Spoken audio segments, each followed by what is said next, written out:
Hi, I'm Alyson the Crocheter. And I'm Vivian the Knitter, and you're listening to Keep Calm and Carry Yarn.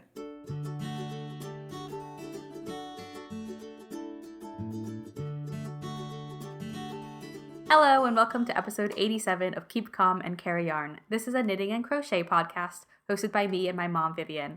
I'm recording from my home here in Scotland. And I'm recording from Tennessee. Hello, everybody.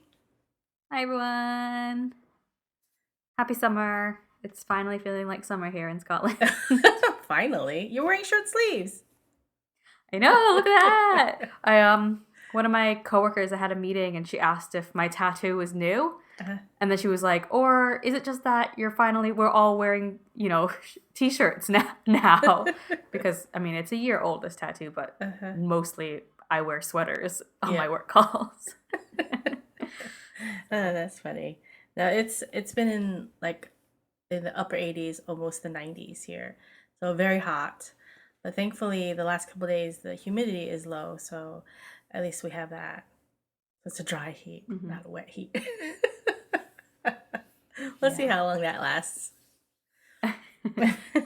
We have actually this book here, the Q&A 5-year journal where, every day it asks you a different question and then you start over again the next year. And a few days ago, the question was, if you could be anywhere today, where would you want to be? And the first year I filled it out in 2017, I said, it's going to be 80 degrees in Edinburgh. Why would I want to be anywhere else? And then Sam and I were discussing how often it does break 80 here. And I had a look. In all the time we've lived here, it's broken 80 degrees 5 times. Oh, wow. So, and I was just saying as well, when I wrote that was back when I could handle 80-degree weather. Now you're moaning and groaning when it's 75. Yep, basically. Oh, that's too funny. It's interesting that you get acclimated after a couple of years. Yeah, and it's the same for Emily, who's been acclimated in the other direction. Yeah, when it's 60, what was it the other day? 66. She's like, brr. I have to put on my jacket. So, Buzzfeed quiz? So I picked this one, and it says, the choices you make in this quiz will determine your dominant emotion, but only if you don't lie. So what'd you get? Oh, I got curiosity. Oh, that's a good one to have. You have a natural thirst for knowledge. You hate being told what to do and tend to march to the beat of your own drum. You aren't afraid to question the world around you, and you will go to great lengths to seek out the truth. But curiosity in general, sure. You're gonna laugh. Why? I got spite. So your greatest motivator in life is pure, unadulterated spite. You are not necessarily an angry person, but you have no patience for people who cross you and waste your time. You are not one to be messed with and aren't afraid to be just a little petty to get what you want. Oh, salty and spiteful. Yeah. No, wasn't it sour? Sour. That's what I got. Oh, sour. So, yeah. So far, the last 2 quizzes anyway, not very good indicators of my true self. At least I don't think they are. No. So this was a weird quiz. It was it was a different format. They would show you a picture and then you had to click an area of the picture. Basically. Yep. So I don't know. The first question, it says you're walking along a trail that diverges into these 4 paths. Which one do you take? And then you have to tap an arrow, one of the arrows. And I feel like I picked the path that would not signify curiosity because I just picked the main trail because that's probably what I do. I picked the orange one, the one that was a little bit off to the left. Yeah, it looks like it might still be part of the main bit. It Almost still looks like has there's some gravel on it, Yeah. so I didn't pick the red one where there's barely a trail there. Mm-hmm. I am curious. So there's a question about a banana, and that's like, what's the perfect ripeness to eat a banana? And about half of those, no person in their right mind would eat a banana that brown. Unless you mash it and give it to a baby. Yeah. Which one did you pick? Excuse me. I picked the second one. Second one? Yeah. Oh, I picked the one under the first one. That's pretty brown. There's only a few spots. It was either that one or the fourth one. I almost picked the one that didn't have any spots, but I was like, no, probably not. Just like It's still a just little bit the too green. hint of spots. That's what I want. Okay. What about your bowl of cereal? There was a lot of options. Well, it says don't lie, so I picked something that I would like if I wasn't, watching what I eat. Mm-hmm. And that was it looks like a bowl of, it's on the very right hand bottom corner, and it's like Cocoa Puffs or something like that. So I picked the one that I think looks like Reese's Puffs. So it's like the one with the it's like brown and light colored balls. Mm-hmm. But I was also torn between Cinnamon Toast Crunch, and now I've just seen the Apple Jacks, and I love Apple Jacks. Where are they? Oh, there's the apple. Where's the Cinnamon Toast Crunch? So it's like the second one. Oh, I thought those were like mini wheats. Oh, I think they look a little bit like Cinnamon Toast Crunch. Okay. I also like Captain Crunch. It looks like there's like like the just berries, but I like him with the berries and little like pillow looking things. It doesn't really look. Are you talking about the multicolored ones? Yeah. Or do you think it's like the Oops All Berries? Oops They All didn't Berries, really quite look like Oops All Berries, so I didn't pick it because that would have been another choice for me. Yeah, the sweet cereals. That's what I go for. Yeah. I had a really hard time with the you're babysitting 6 kids and you notice your phone is missing. One of them stole it. Which one do you think it was? There's only one boy there. Yeah. He does have kind of a guilty look. Well, the boy he does. I pinned him first for like guilty look because he's got like his eyes are kind of like wide open, like. But then the more I looked at the other ones, it's like actually, I picked number 5, the short blonde girl, because she looks a little bit like she's got an evil look in her eye. I picked the tallest one, number 4, because she's got like the fainting "who me" look. I didn't do anything. I'm so innocent. And also because she's the oldest, I think. Yeah. Which flower? The last question: which flower do you identify most strongly with? The light purple with the darker purple bits in the middle. I have no idea what kind of flower that is. I don't either, but I picked that as well. Oh. And yet I still got spite. See, I it's not my favorite flower. Like if I were to pick one to like be in a bouquet, I wouldn't pick that one, but it just felt like more me than the other ones. I don't know.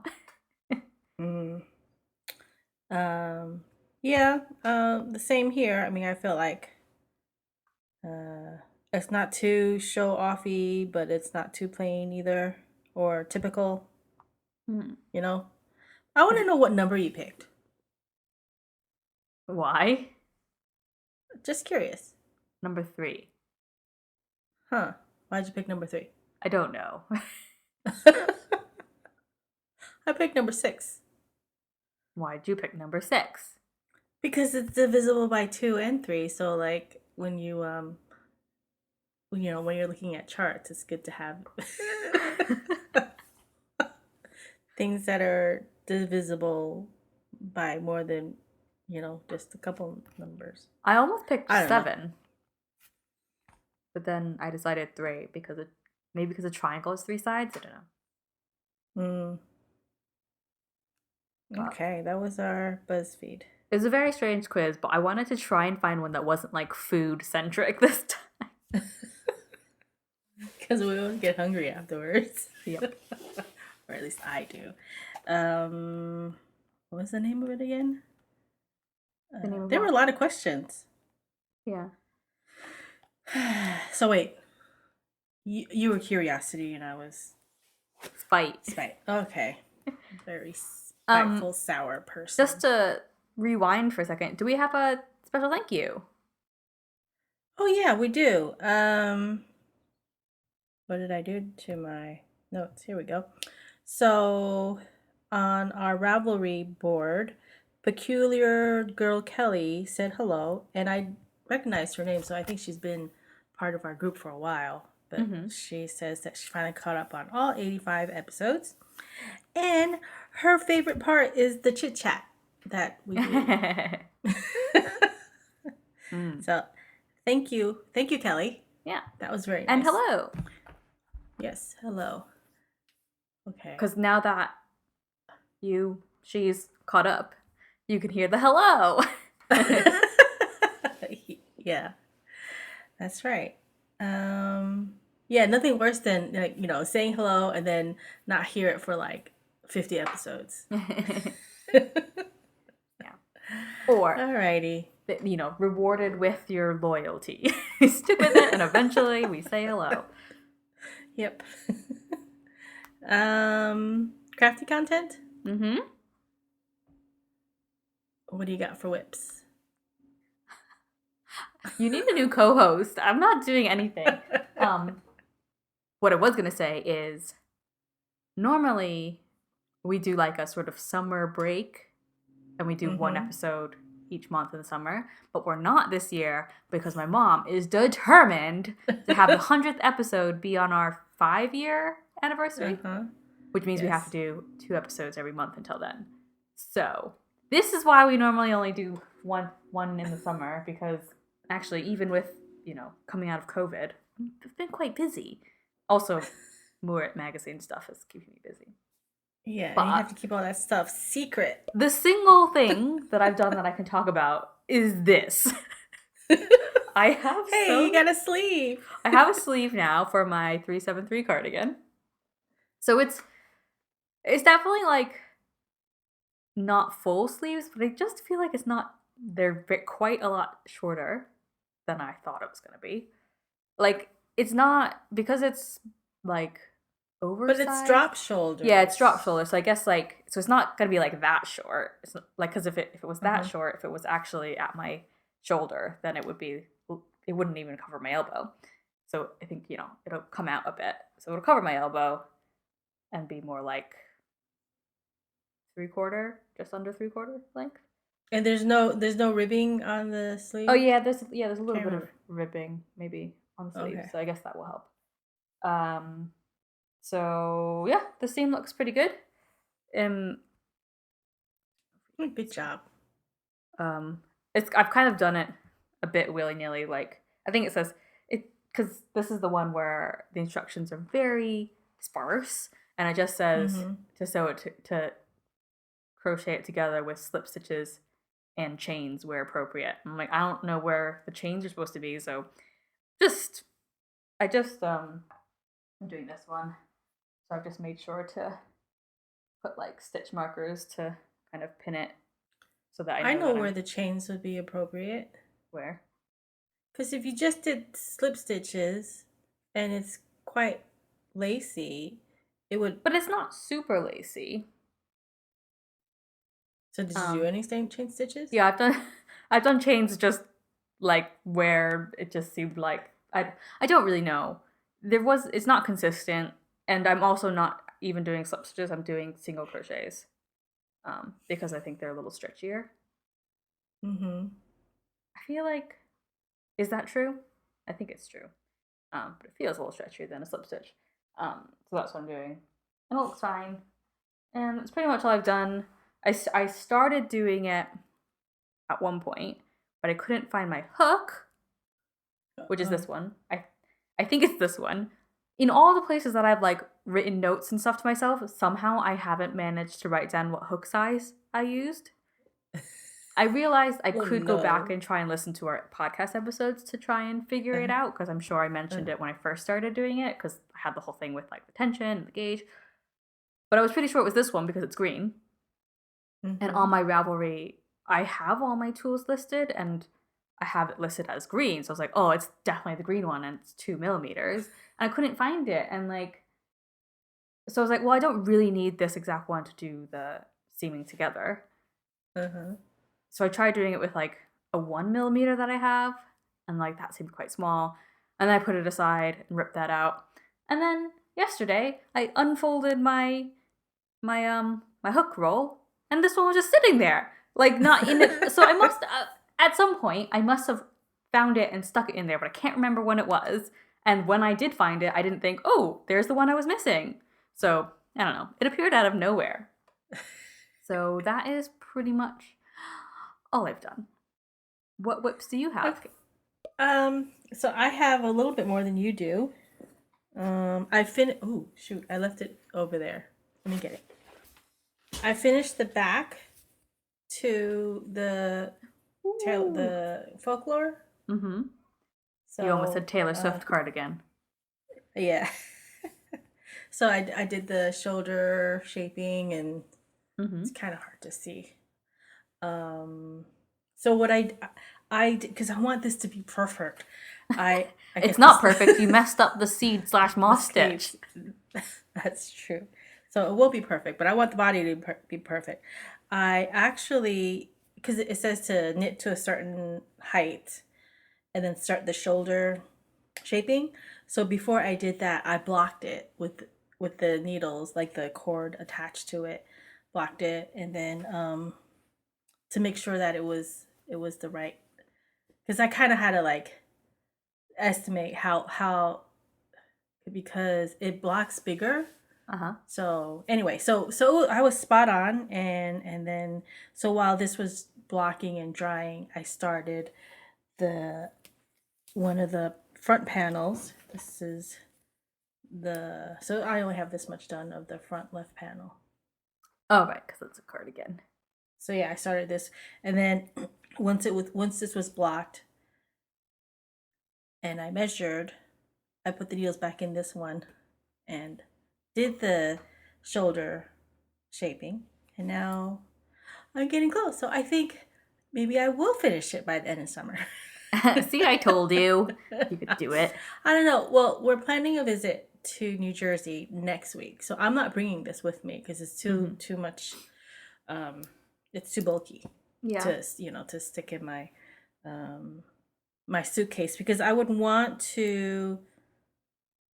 So because the back is already blocked, I was gonna measure, because you're supposed to knit up to a certain number, certain height before you start the V for the it has a V-neck cardigan. Yeah. And I was gonna measure it on the back to see where that's gonna be rather than on this, because this is makes sense. Yeah. So then I can't bring this with me. Well, I can, but I want to bring clothes too.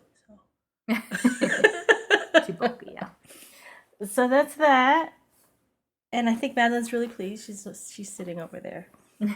And whenever she starts bugging me about stuff, like, I'm working on your sweater, leave me alone.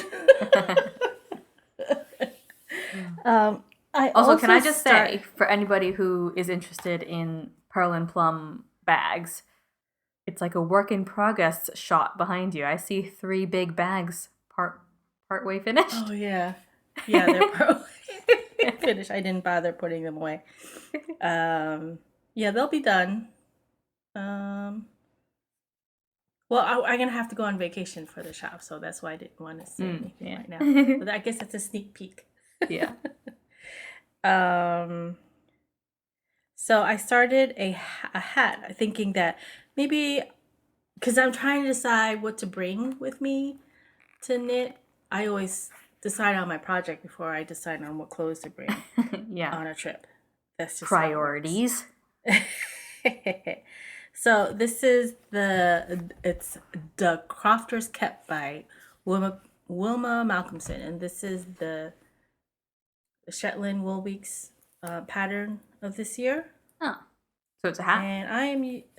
What's that? So it's a hat. It's a hat, and it's I'm using my leftovers from my lovage. Very good. But then, in the end, I'm like, okay, I'm not gonna bring this with me because there's so many balls of yarn. What does it actually look like? The hat, like, is it? The hat, it actually looks like. Well, I mean, it's a color work hat. Yeah. Obviously. And I'm gonna have to edit this out. Okay, I guess I'll go on Ravelry.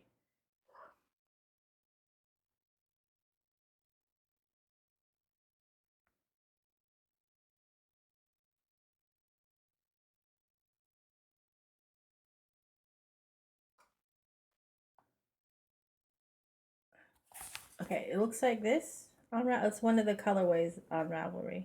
Can you So see? it's kind of more geometric than organic. It's very traditional Fair Isle, I think. Yeah. So here's another different colorway. You can see the pattern a little bit better. Mm-hmm. Okay, and that's all I have. Then of course, I started swatching for another sweater.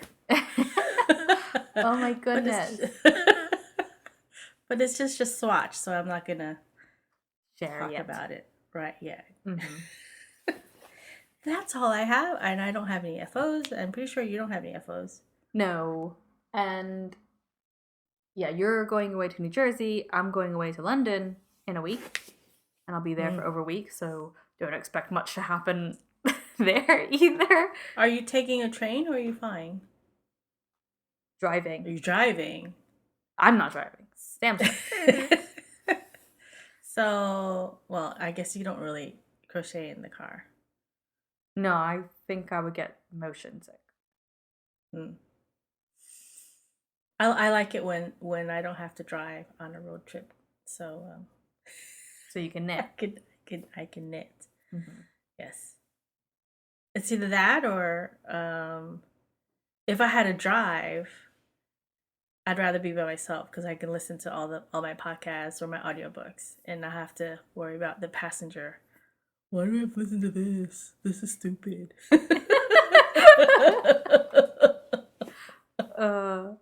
Yeah, we listen to a lot of podcasts and music, but yeah, I'm just trying to think if there's anything else I can talk about, but well, no. I went up to the Cairngorms for a couple nights recently, last weekend. So I haven't talked about that yet. No, you haven't. So that's part of the Highlands. We'd been there last year in August, so I might have mentioned going up to the Cairngorms. It was in August, so it was like all the hills were purple from all the heather, but nice. It's a bit early now for the heather, so it wasn't heathery. And I kind of thought, actually, I'm glad that like one of the first times that we stayed there, we got to see all that purple because it's just so like eye-catching and dramatic, and like it just makes you remember it as a place. Not that, I mean, it was really beautiful going there this time around. The weather was really nice. It's very green and lush, but not the purple. And we got to go to the Balmoral Castle. That's where the Queen stays when she comes up to Scotland. And we did a big hike for me. Other people might not call it a hike, but it was a 6-mile hike up and down. It was to see the different cairns on the estate. So Queen Victoria and Prince Albert, they purchased Balmoral originally. And like, I think it was something like, it was in the audio tour, something about the person who owned it before. I think he died because he got a fishbone stuck in his throat or something, like at a dinner. And anyway, so they leased the estate and then they ended up buying it and did lots to it and stuff. But all throughout the grounds, and the grounds are quite extensive, they built these stone cairns, and most of them are like giant upside down ice cream cone shaped, like, like Uh-huh. not a pyramid because they're like circular at the bottom, Uh-huh. like a cone. Um, Uh-huh.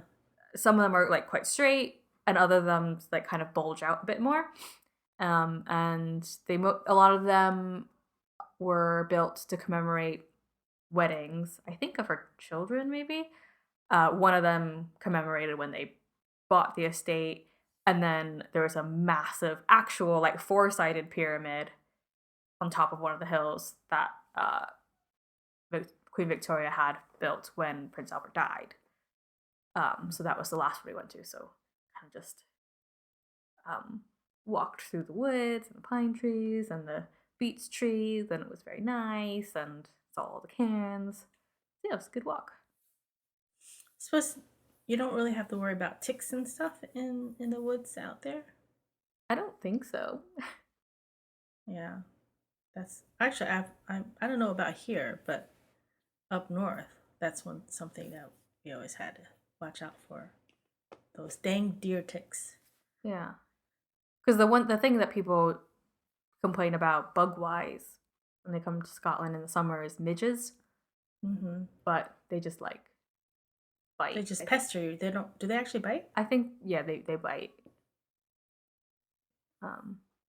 But do they itch when you bite? I don't know. I don't think they've bothered me too much. Maybe a little. I was just thinking about there was one time when we were at Loch Leven. There's an island in the center of the loch, and there's a castle ruin.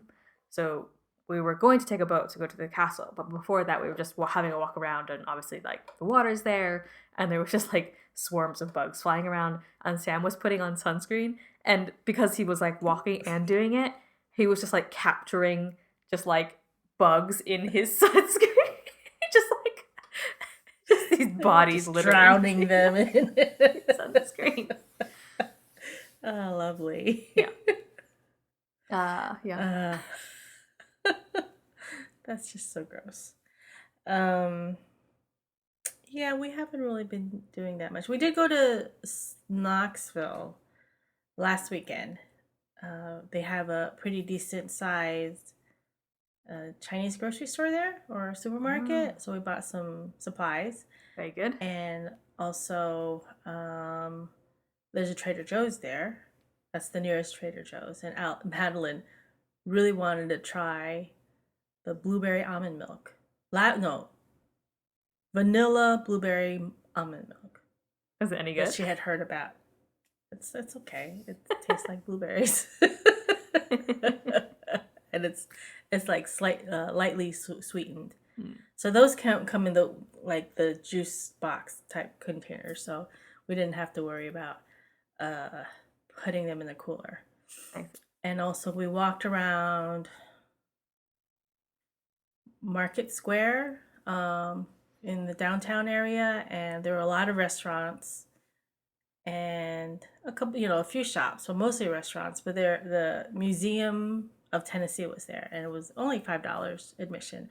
And we went in, and it was really cute. The way it was set up, it was funny because we walked in, and it reminded us of that section in the Museum of London where they have like those shops set up. Oh yeah, like a Victorian. It was just like that. Yeah, shops, it was just like that. And so that was really, we walked through like a soda shop / pharmacist. Mm-hmm. And they had the old-fashioned soda machine and everything. Obviously, it's not operational, but it was just there, and an old cash register, and you can see like it behind the glass. They had like the old medicines and things, like just the tins, some cardboard boxes, and then there was even a tin of Coleman's mustard. I was like, it looks just like the stuff that we buy now. Yeah. So that packaging hasn't changed much. And then in the inside part there was the Museum of Tennessee, and so it was quite extensive. So it was pretty good value for the $5. Yeah. That was pretty enjoyable. My friend here in Edinburgh, her family's from Tennessee, and I couldn't remember where in Tennessee, but I think they are Mhm. from the Chattanooga area because she said she found your Instagram and she was like, "They're in Chattanooga." I was like, "Oh yeah, temporarily." And she was asking like how you were enjoying it, and I was just saying that you've done lots of the like touristy things and like that you've gone to Ruby Falls and done some walks and things, and you've probably done more touristy things in however many months there than you did in Virginia in 2 years or whatever. Just because it's like temporary. I was only in Virginia for 18 months, and it was the middle of the pandemic for most of it, so True. I couldn't do anything. I mean, even some of those parks were, were closed, so there wasn't much to do. And plus, we didn't know as much as we do now, and also we're all vaccinated now, so feel better about. I'm still wearing my mask inside places, but you still feel better when you're walking around in a crowded store because people are crowding into stores and other things. Mm-hmm. So that was all we did, and I guess and we went to Krispy Kreme and got our vaccination donuts. What? They bribing you with donuts? Who's bribing you with donuts? Is Krispy Kreme bribing you with donuts, or is it just like them Krispy specifically? Kreme. So it's a marketing ploy. Yes, you bring in your vaccination card. We just brought, that we took pictures of it on our phone. So just show them the picture, and they give you a free glazed donut. So it was very yummy. Was it only happening on like one specific day? Nope. For I don't know how long. Rest of the year, I don't know how long they're gonna do this. So you could go into Krispy Kreme and get a free donut every day? Yes, you can. Great. But we had to drive an hour and 20 minutes away to get our free donut. Oh god. That's funny. So we got our Krispy Kreme. I mean, we can get Krispy Kreme from the supermarkets here, but you can get difference. You can get them from the supermarkets here as well. It's what a big difference between eating it, fresh. Yeah. And eating it not fresh. In a box. From a box that's been sitting in the grocery store for a few days. So that was very yummy. Mm-hmm. And that was, I wouldn't say that was a highlight of our day, but that was one of the highlights. a nice bonus. Yes. And we just went in there, got our donuts, and we bought. And now they sell 3-packs too, because before it was either singles, half dozen or a dozen. So they sold the 3-packs. So we bought a 3-pack and got the 3 free. And then drove home eating our donuts. So that was our adventure. Mm-hmm. And I think, are we all done? I think so. It's real. Yeah, sure. Keep it short. Yeah. Because, we have to do two episodes a week in the summer. And usually 2 a month. 2 months. Sorry, not 2 a week. I don't think I could do 2 a week. Well, let's see. You can find the show notes for this episode on every episode on our website, which is kcacypodcast.wordpress.com. You can follow us on Instagram. Our handle is kcacypodcast. My personal Instagram is Alyson here, and my mom's is upstate_Viv. Make sure to like, comment, follow, subscribe, review on iTunes, YouTube, or wherever else you get your podcasts. You can also join the Ravelry group. Just search for Keep Calm and Carry On podcast in the group tabs. And if you feel like buying us a coffee to support the show, you can do that at coffee.com/KCACY podcast. And that's Ko-fi, ko-fi.com. Thank you for listening. And remember to keep calm and carry on. Bye. Bye.